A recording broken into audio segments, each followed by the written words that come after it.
Time now for the Educated Retirement Show with your host, Jay Kaplan. Jay discusses reverse mortgages and can answer your questions at 951-922-3532. Call lines are open at 951-922-3532. And now, here's Jay.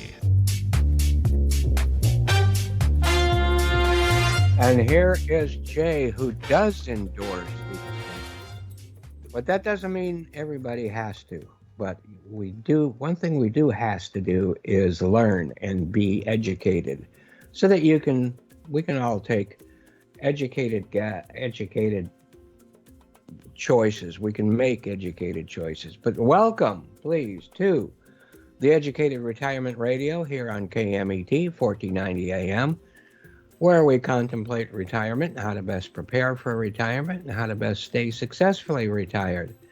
So you absolutely need to meet your retirement needs. Top off your tank to make it all the way to the end. And we don't like to talk about the end too much, but if we have money right up until then, we are enjoying ourselves. And as Susan Geffen, that really, really great elder care attorney, once said at one of her seminars, if you're alive, you have a future. So there. Remember to look me up at theeducatedretirement.com or drheckham.com. And that one, please, since I did that one first. And there we go. That's how you do it. And I am the doctor or guru of the Heckham Home Equity Conversion Mortgage, although I don't like to call it a mortgage so much as a strategy. It's a program. It's an insurance strategy to make it all the way. Or give me a call at any time, even during the show if you want, although, call in if you like. And here we are, 866-955-2233, 866-955-2233. As you can tell, that is a phone number that an old guy like me should, not always, but should be able to remember. So, and why do you want to call me? Because the future is now, and knowledge is power. So jump over to that YouTube channel link halfway down the first page, and I've got all the shows. I believe they are completely up to date right now. And there's lots of other videos to watch. And, you don't need to contact anybody. Just spend a little time.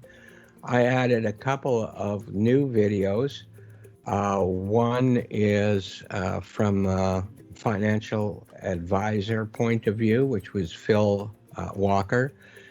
And I am about to put the show I had with Let Grandpa Speak.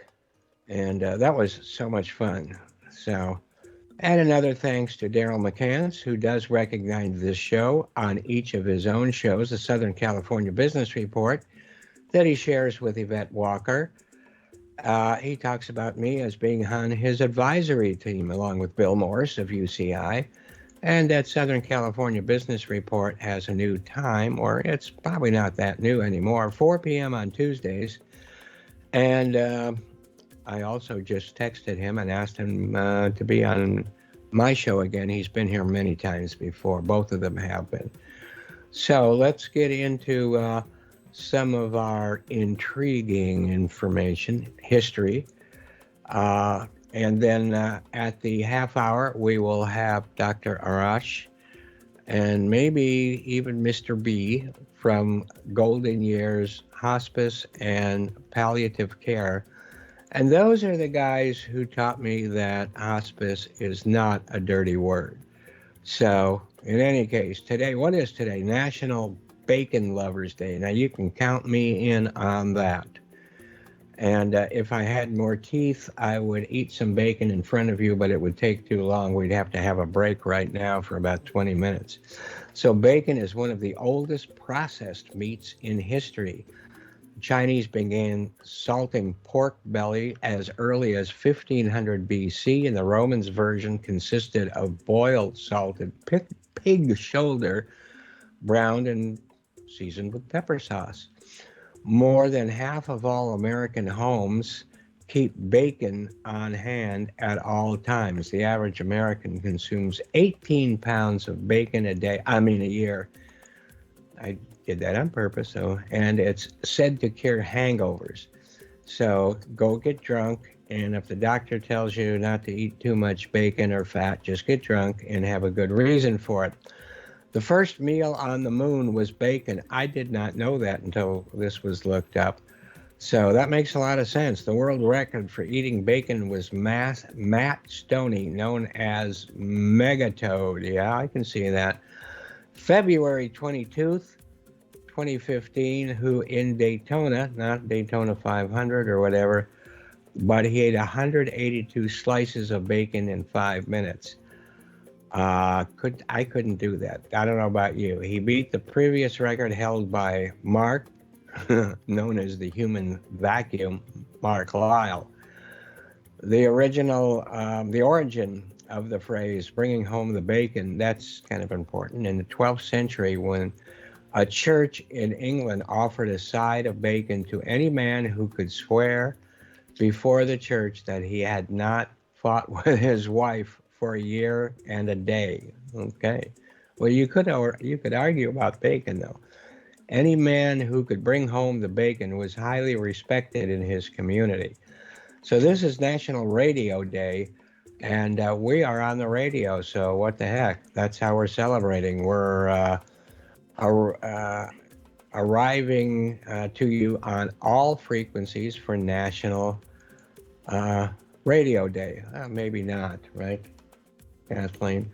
But as Daryl McCants on his show says, we are broadcasting from the center of Southern California. Okay.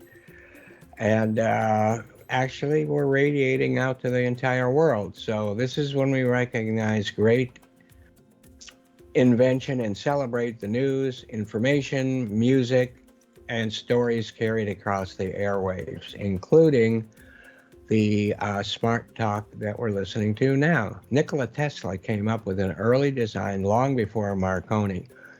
And in this country, according to a Supreme Court decision way back when, the patent for radio belongs to Tesla.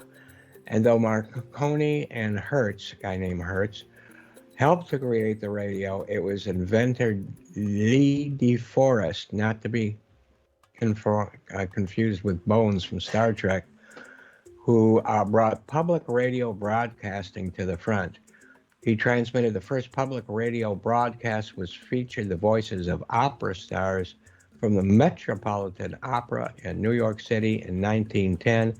His company, DeForest Radio Telephone Company, went on to manufacture the first commercial radios, which would pick up a signal from miles away. And it's considered the first commercial WWJ. So was considered, W would mean East Coast, New Yorkish, all news station. And we have now taken over for that in the United States. It began broadcasting August 20th, 1920. Oh, that was New Detroit, just like me. That's why I'm on radio. And it's still broadcasting today, just like the Mighty Met is still broadcasting today.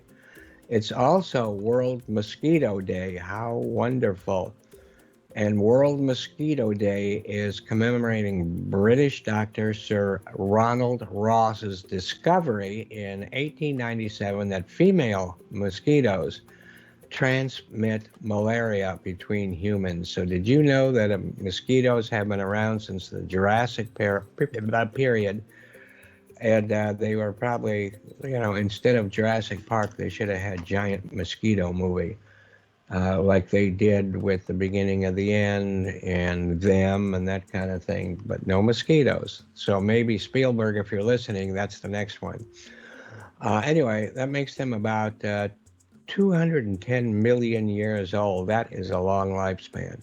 There are more than 3,000 species, and only a couple hundred feed on human blood, and about 175 species of that group are found in the United States. And West Virginia has the fewest species, about 26. Texas has the most at 85, and Florida at 80.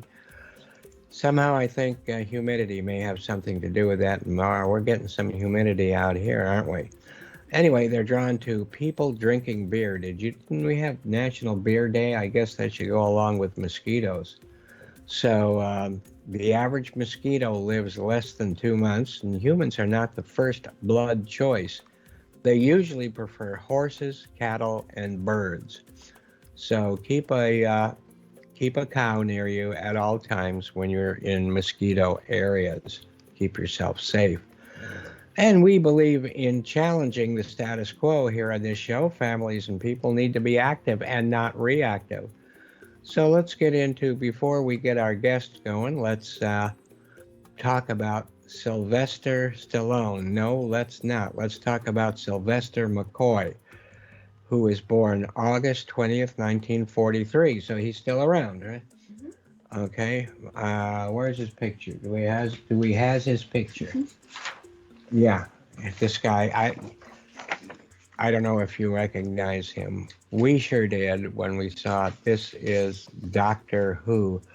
Do you know which number he was, Doctor? I don't know, but it was back there. Yeah. And one of the more entertaining Doctor Who's that there. And again, Doctor Who is a brand new show on television. It's only been on since 1964, I think.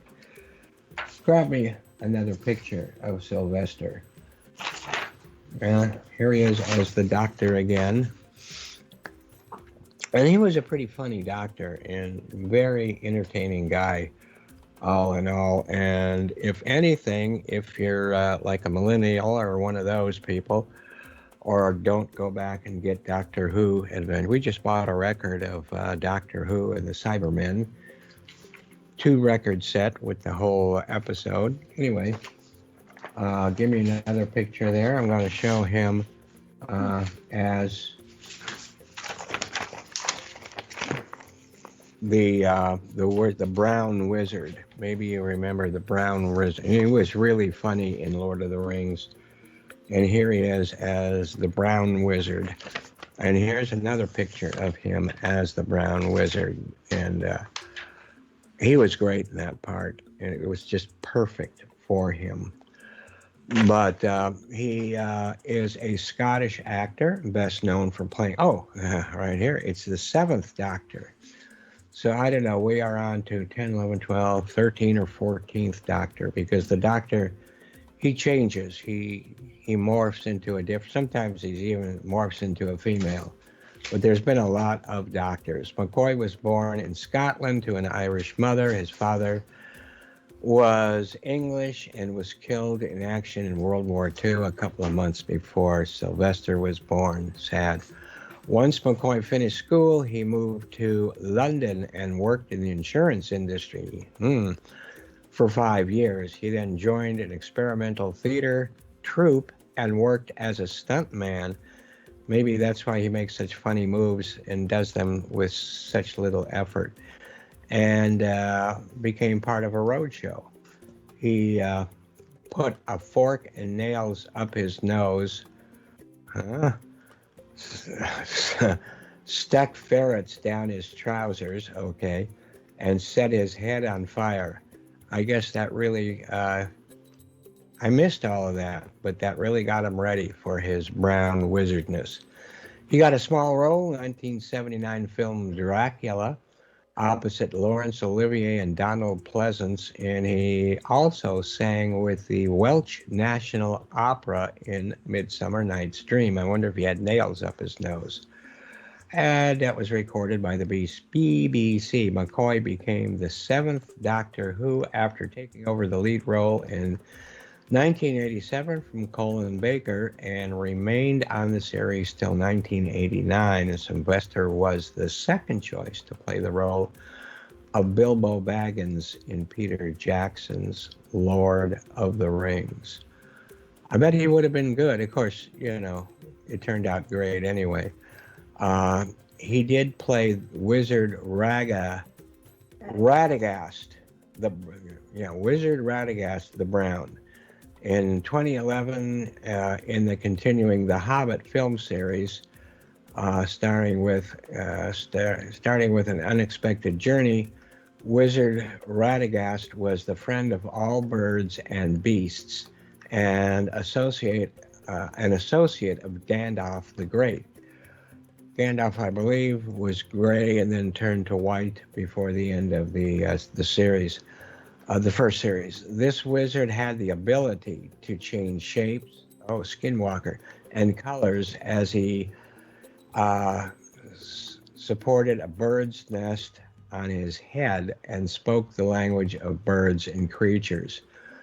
So, pretty interesting fella. And McCoy starred in 25 films, several television shows, including BBC presentations, as well as short films and Doctor Who audio dramas, one of which that's right. Who do we have? Let's take a look at some visuals here on the radio. I said we had just gotten a Doctor Who record drama. And there it is. We've listened to 3 out of the 4 episodes that make up one full adventure. And there is the interior. Pardon the hype sticker that's there. Now that I am a big-time old record collector, I do keep the hype stickers with the records. But, wait a minute. Was there something weird? I think there was. Let's take a look. Doctor Who, that's there. And let's take a look. Gray, look at that. So that's gray as in Gandalf at first, but that's pretty cool. And next we're going to talk about H.P. Lovecraft, who was born August 20th, 1980, and earned his wings in 1937. And I'm going to show you some pictures. Boy, I'm looking at the monitor. It looks like I'm touching the record. I am not. I don't touch records unless they're thrown at me like Frisbees. Let's show a few pictures, and then we're going to have to take our break. Not have to. We want to, because we want to bring in Dr. Arash, and perhaps Mr. B will also be there, but Mr. B is also a doctor. There is what Lovecraft looks like. Lovecraft wrote, to me, I enjoy reading Lovecraft more than Poe, and we put those two kind of together because they both write kind of horror stories. Lovecraft and Poe got outside of horror once in a while and do some beautiful things, but most all of it are short stories. Poe had some poetry. I guess that's because his name is Poe. But another Lovecraft. So we got a couple more minutes. There he is, and he looks like he's in he had spent the time in New York City, and there's a really good short story about his time in New York. Got some books, which I didn't bring out right now, but I have in the past, showing Cthulhu and that kind of thing. And speaking of Cthulhu, there's a pretty neat looking picture with Cthulhu trying to hug him, see? I don't think this Cthulhu was real, but, when you read the stories, it is. These are the old ones. To him, we share the planet with other species that we don't see, different dimensions, and the old ones are pretty monstrous, and they've been here a lot longer than we have. And I think we have, let me see the Doctor Who-ness. There's just enough. Well, there we go. There's another Doctor Who. There's just a box set of, these are DVDs. The box makes it look like it's a laser, like a VHS tape, but it's not. And then we've got, this was, I think, the 10th Doctor when it came back. And I thought he was one of the best of the newer Doctors. Actually, the second best. The first one would be David Tennant, who I just loved David Tennant. But we need to watch some of those again. And before we go off, since we were talking about records, And we're going to talk about the H.P. Lovecraft Festival that last time we went to was a couple of years ago in San Pedro at the Warner Theater, an old, beautiful theater. And this was something my wife ordered for me, or maybe she bought it and hid it. I don't even remember. I ordered it. Oh, I ordered it. And these are songs in the Lovecraft kind of motif. And let me read you some of the songs. Mr. Slimy Cephalopod, Somewhere Under the Ocean, Blue Seas, The Very Scent of You, Some Wonderful Overseas, When You Got the True Marsh Eyes, I'll Be Stalking You, and You Notice My Head. And there we go. It sounds an awful lot like Tom Waits, and we kind of thought maybe it was under a different name, but it's not. But you know what? We need a better jacket for this. We need a better sleeve. Yeah. And it's, what time is it? It's, I don't know, maybe we got another minute here. So I'd like to play some. It's really good. I mean, and if you didn't know what it was all about, you'd probably appreciate that music. So Lovecraft was an American writer of weird science fantasy and horror fiction. And with that, I believe it's time to take a break, and we will be back in just a few minutes with really great guests who come on about once a month because I think it's necessary. So don't go away. H.P. Lovecraft and the old ones. No, we're not talking about me. The old ones will be back. Take care of yourself. See you soon.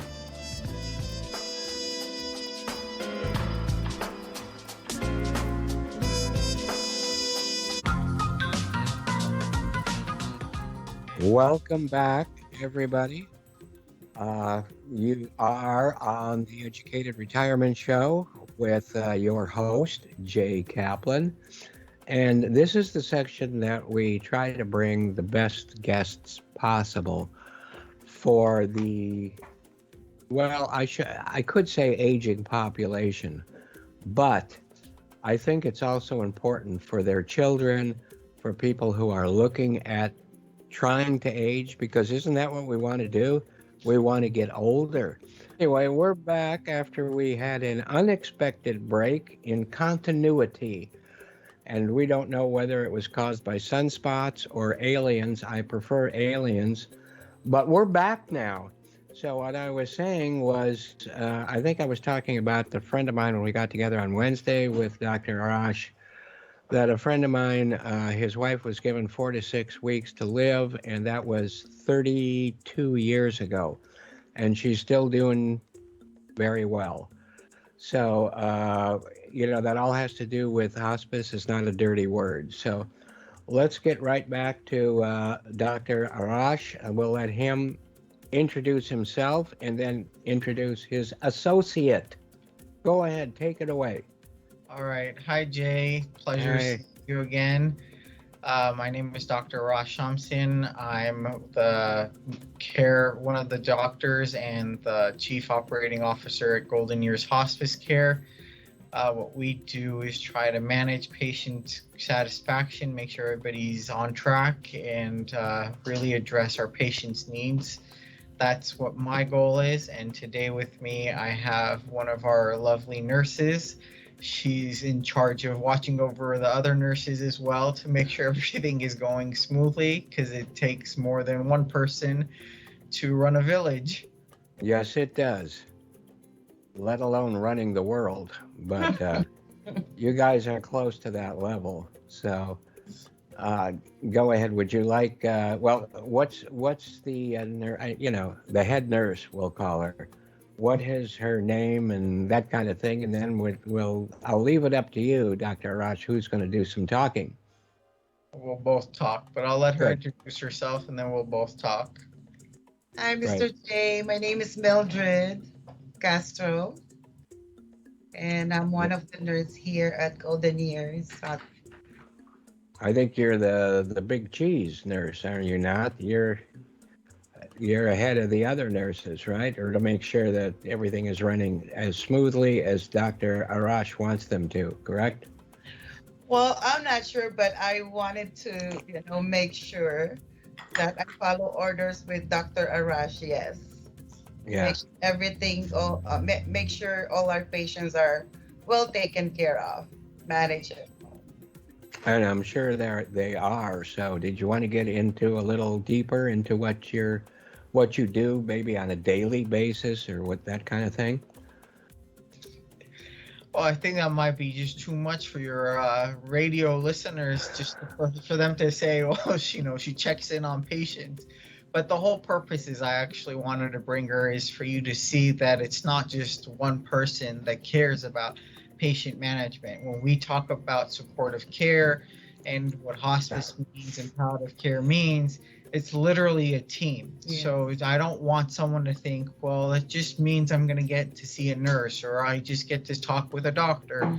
There's actually more. There's a social worker, there's a pastor, there's bereavement counseling, there's a home health aide. There's so many people. There's volunteers that can come out and help you if they need to for you, or help you with cooking or something, or anything to help the family.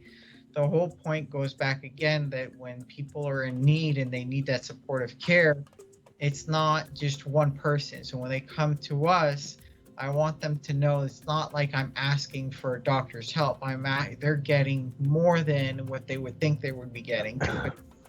They'll have the nurse come and visit them, and we'll try to find out what they need. And part of all this is really partnering with everybody else. Is like if we need to connect them with a lawyer to make their final estate planning.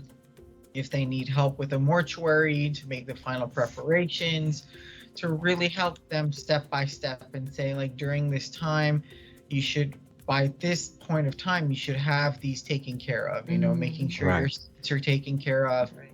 If you need extra money, there's reverse mortgage. If you need this, Thank you. Yeah, there's all these things that you need to do or we can do. If you need a caregiver, like for 24 hours a day, you need someone to be with you. We've partnered with One Heart. We can, connect you with them and really get you good prices and good deals and really incorporate all our services together. Yeah, good prices is important.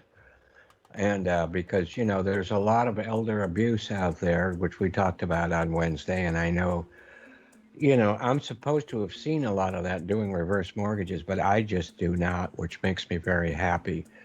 And, we need to make sure that everything is on the up and up. And I think it is misnomer the right word, but I think people have the wrong idea. A lot of people, I being one of them, that a hospice was a separate place. And I'm sure there are some hospice, facilities here and there. But really, you are at their home. And Right. they are where they are comfortable and where they're going to learn to fight to stay alive with you guys helping them to do just that.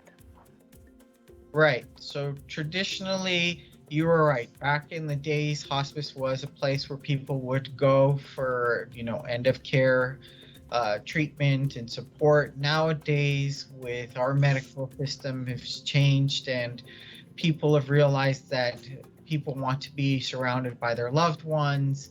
And right now, even with COVID-19, nobody really wants to be stuck in a hospital and increase the risk of not being able to see their loved ones. All of this plays a role that hospice care has moved into a patient's house where everything comes to them. They don't have to feel like they're being alienated. Nobody has to be separated. Family can come and visit them anytime they want. And that's kind of the whole thing, is to make sure people are comfortable, they have their loved ones and support system with them. That's why we really emphasize the supportive care, the supportive team, because if you traditionally are sick and you go to the hospital, you're not going to have your loved ones around you, especially now because it's Right. They're like, stay away. You have a high risk of getting infected. There's a lot of COVID patients, and we don't want that. We were trying to keep everybody safe and we're trying to bring comfort to the patient at their home, where they're comfortable in their own bed, their own blanket, their own pillow. They have anything they have, their pets, if there's pets around, because they can't Right. have them at the hospital. They can have the grandchildren visit. They can do all the video chatting they want, listen to music as loud as they want, There you go. watch movies. It's just about being there in a comfortable place. I mean, you want their last memories to be, if it comes to that time, something memorable, not something like I'm being tortured at a hospital. Yeah. And it's so important then, maybe you've gone to bed thinking about the worst possible case. But when you wake up in the morning, you're there surrounded by your own family, grandchildren, your own belongings, your own hobbies, your own everything. So you got to wake up in a good mood. I mean, Right. that's what the whole thing is, just to be positive, right? Up to if there's an end, and there isn't always. Well, there is always, but other than you two and me, we're going to live to 150. But in reverse mortgages, it is the law that you have to pay off your loan when you reach 150. So I wonder how soon they're going to have to change that law. But we are living longer and longer, and one of the reasons we are is because of people like yourselves. Right. And that's kind of like how we're trying to help people. It's a lot of people get confused and scared, and especially like people who have cancer, and they're like, I don't know what to do. I can't deal with this by myself. They go to the doctor's appointment and not realize, if going through chemotherapy, going through all this stuff, yes, it makes you really sick. It makes you have the will that you don't want to live anymore. It's not easy. But with us, you'll have a team. You'll have the nurses come and check on you, make sure you're okay. You'll have the doctors make sure you're okay. And all of that is really part of our palliative care. You have to have the will to want to get treatment and survive. And that's the reason we're calling it palliative care. We want you to understand this is not a place where you go to die. It's a place where you get support to move forward, to live. That's great, and that's the way I look at it now, and we want more and more people to actually look at that. Now, palliative care is a word, me being kind of from the backwoods, I really hadn't heard before. You want to explain that a little bit more? Palliative care is really, it's a kind of care that gives support for people who are not doing well. The really best direct answer is really thinking about someone who has cancer, going through chemotherapy, radiation. They feel weak, their immune system is shot from all this stuff, they're getting sick all the time. Instead of just burdening and going to the hospital and saying, hey, I'm sick, and going through the hospital and having the potential to get sick again and again, or not having an appointment to see the doctor, or sometimes they feel weak and not really want to leave the home. Why not have a nurse come and visit you? Why not have like a doctor visit you or be able to call them? Why not have all your medications and supplies come to you directly? Why would you have to worry and leave your home when you're feeling sick and not there? So that's kind of what we're trying to do. That's the palliative aspect of the care that we provide. It's really telling you that it's a care support system built into for patients that need help. That's nice. Care support. And speaking of that, let's take a little minute here to tell everyone how they can get a hold of you, because let me preface that by saying you don't want to wait until you need palliative care or worse or whatever. You don't want to wait and then start shopping around for your mother, your father, your loved ones, or, even for yourself. You want to know in advance who you're going to call on. Who you're going to call. It's going to be, the people who you have pre-interviewed. You have a rapport already set up. And if you never need to call them, that's one thing. But, I think most people, if they're going to live long enough, they are going to have to call people for in-home care, palliative care, hospice care. You know, it's just as important as having a doctor's name and phone number. You need to call now so you'll have it when you need it. So go ahead, please, and give your contact information. So you can reach us at 1-877-740-0807, 1-877-740-0807. You can always find us on Google at goldenyearshospice.com. You can read about us. You can email us from there. You can call us. We'll reach out to you. There's always, you can even email us if you want us to send you more information, like a brochure or anything directly. That's info@goldenyearshospice.com. So everything will be on our website anyways at goldenyearshospice.com.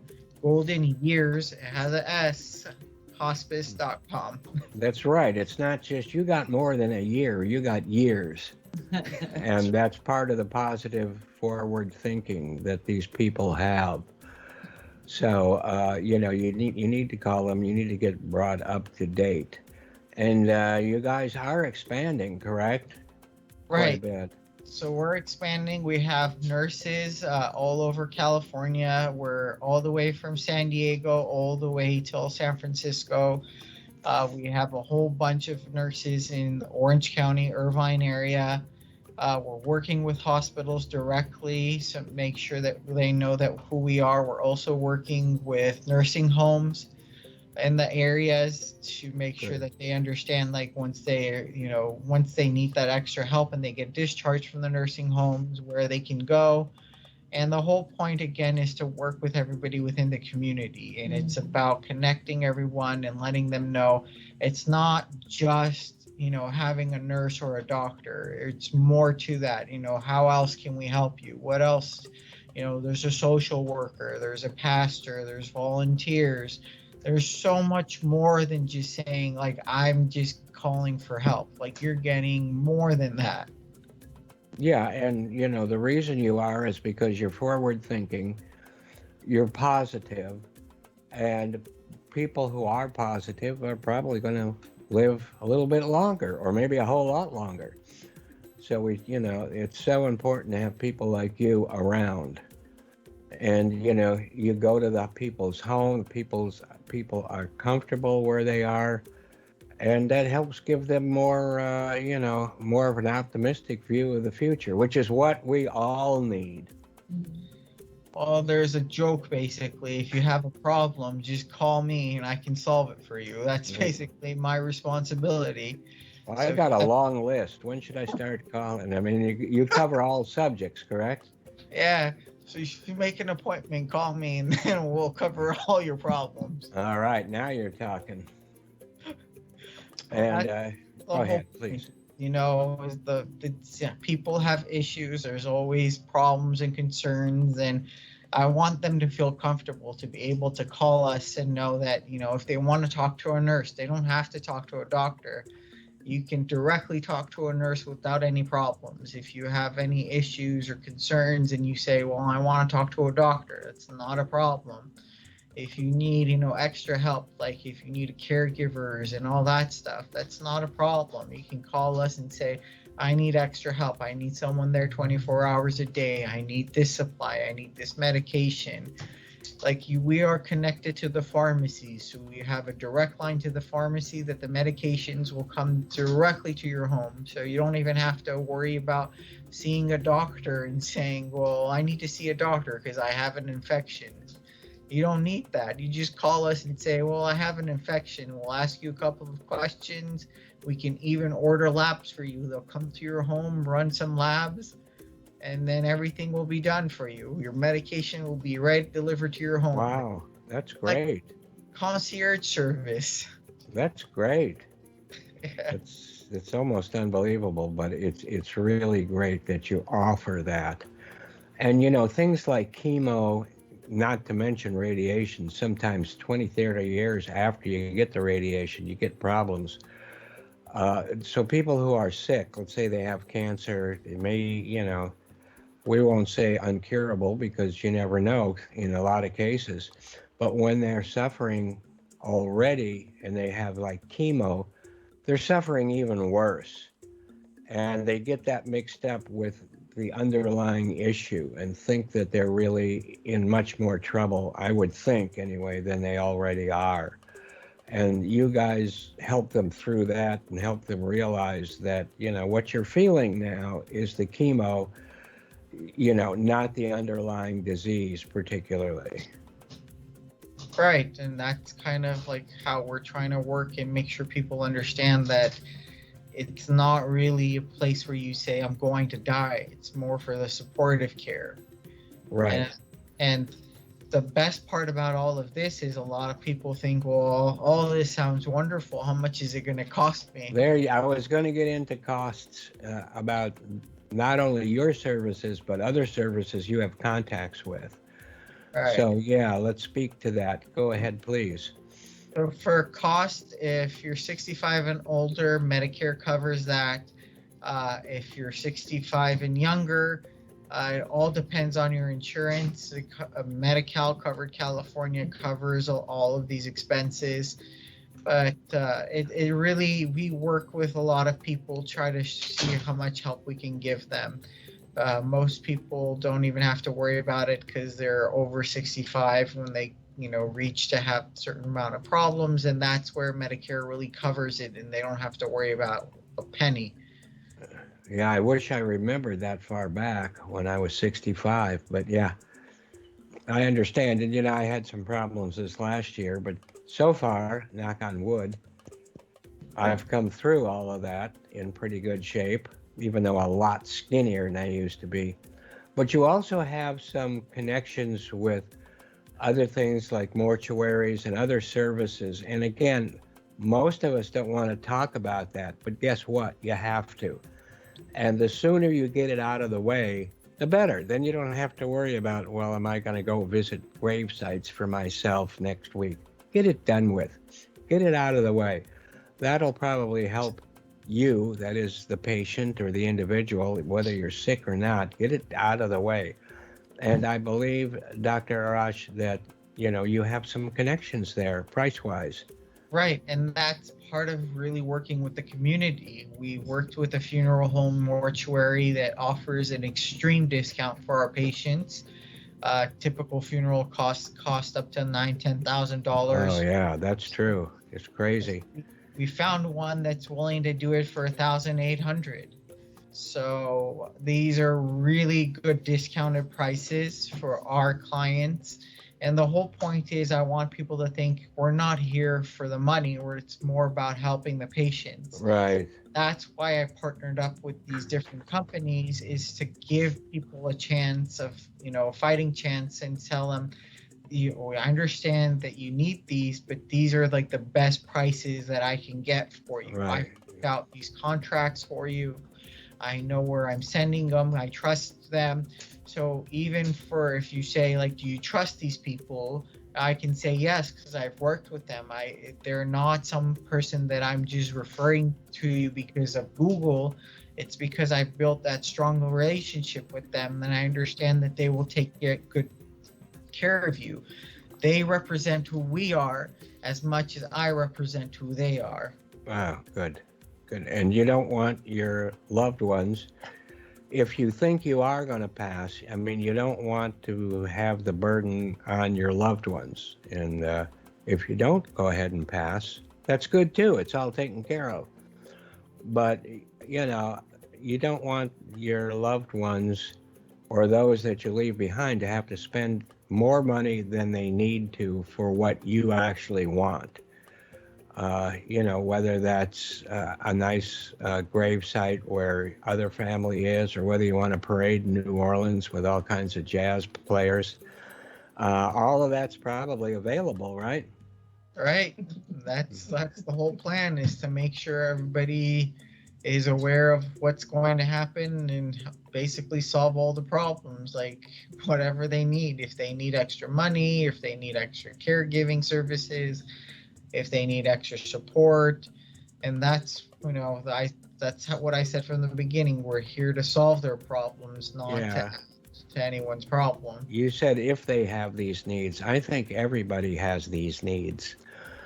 No matter how rich or poor you are financially, you have those needs. Some of them may or may not be financial. Emotional covers everybody, absolutely everybody.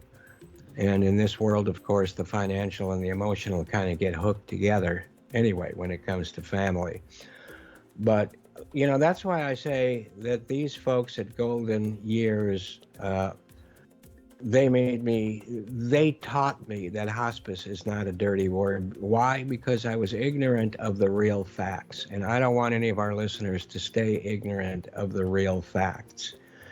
And look how good it is to speak with these people. And that's the way it's going to be. That's the way it's going to be when you call them up. Now, we only have 1 minute, believe it or not. I'd ask you to stay on longer, but I know you're coming back next month again, and you're all welcome. Go ahead and give out in our last 30 seconds or so, your contact information. And it's so good. Let me just preface by saying it's so good to see you again. Even though it's only been 2 days, it's so good to see you and to meet you also. So go ahead and give that phone number, email, and we will sign off.